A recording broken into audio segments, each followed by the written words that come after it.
elimu jumuishi bila kubagua mtoto mazingira anayotoka. Inawaleta pamoja watoto waliotoka katika mazingira magumu, watoto waliotoka katika familia za kati na watoto waliotoka katika familia ya juu.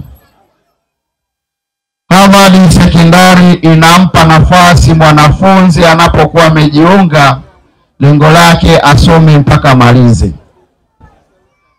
Hata kama ikija ikatokea bahati mbaya mzazi ama mlezi aliyekuwa akimsomesha ikitokea ametangulia mbele za haki, shule huchukua jukumu hilo kwa kumsomesha mtoto, inamlipia ada 50%. Ikitokea bahati mbaya wazazi wote wametangulia, shule huchukua jukumu hilo kwa kumlipia mtoto 100%. Shule hii vile inawaangalia watoto wanaotoka katika mazingira magumu. Kuna watoto ambao wamezaliwa na akili nyingi sana, lakini mazingira wanayotoka hayawasapoti kupata elimu bora. Shule hii baada ya kumbaini mtoto anayetoka mazingira hayo, humchukua na kumlipia ada 100%. Tangu shule hii ianze kwa kipindi cha miaka 5, jumla ya watoto 89 wameingia kwenye mpango wa kulipiwa ada kwa 100%.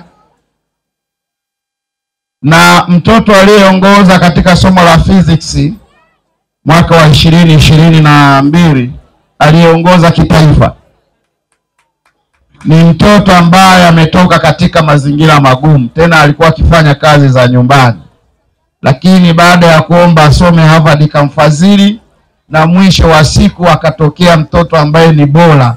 Kumbe tungelimwacha kule tungepoteza rasilimali ya mtu ambayo taifa linanufaika naye. Huyo mtu mpaka sasa ameingia tena kwenye mfuko wa Samia Scholarship.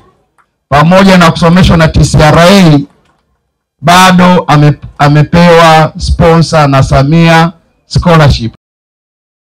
Kujivunia kumuona mtoto ambaye alitoka katika mazingira haya anakuwa katika nafasi nyingine za juu. Kwa hiyo watoto wenye vipaji vizuri tusiwafiche majumbani. Mlete Harvard. Zungumza na uongozi wake, na wenyewe utafanya tafiti, utajiridhisha kweli huyu mtoto katika mazingira magumu, utambeba ili mtoto atimize ndoto zake. Natarajia kukamilisha ujenzi wa bweni la kisasa la wasichana, maabara ya kisasa ya kompyuta, pamoja na ukamilishaji wa ujenzi wa uzio wa shule. Ndugu mgeni rasmi, tunakuomba utunge mkono katika ukamilishaji wa bweni la kisasa la wasichana. Pia tunaomba utusaidie katika ukamilishaji wa uzio wa shule na maabara ya kisasa ya kompyuta. Mwaka 2021 walihitimu wanafunzi watatu wa kidato cha 4 na ufaulu wao ulikuwa kama ifuatavyo. Daraja la kwanza walikuwa watoto 2, daraja la pili alikuwa mtoto 1, hapakuwa na daraja la 3, hapakuwa na daraja la 4 wala daraja 0. Ndugu mgeni rasmi, mnamo mwaka 2022 walihitimu wanafunzi 36 wa kidato cha 4 na ufaulu wao ulikuwa kama ifuatavyo. Daraja la kwanza walikuwa 31, daraja la pili walikuwa wanafunzi 4, daraja la 3 walikuwa wanafunzi 1, hatukuwa na daraja la 4 wala daraja 0.